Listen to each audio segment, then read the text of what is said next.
че отдавна не бехме планували да го направим, но не бехме определили датата, когато да бъде сътворено. И сега, понеже тази седмица са прошки, и решихме да съчетаем нещата две в едно. Защото прочките, това е един хубава българска традиция, която ако през годината нещо сме обидили някой, сме го наранили, сега е момента да поискаме прошка и да се простим един на друг.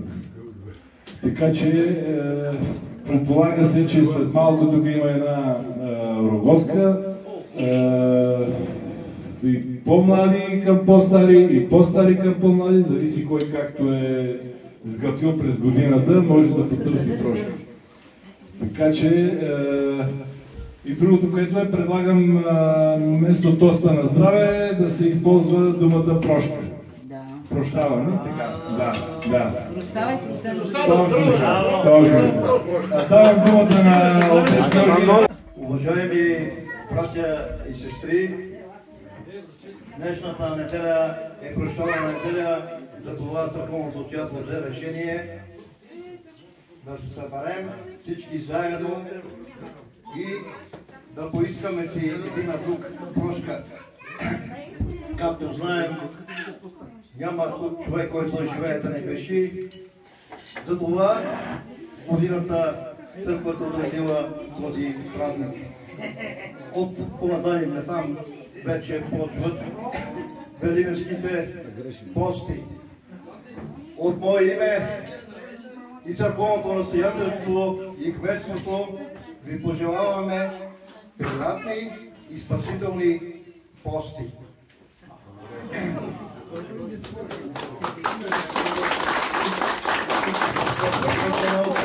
И Святия Дух ми, Господи, помилуй, благослови.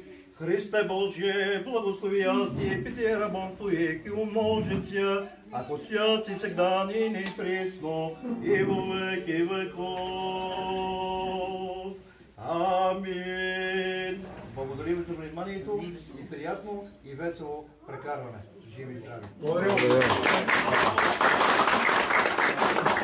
Искам и аз да ви кажа, простете ми, някой ако съм нагрубил, прощавам аз на всички.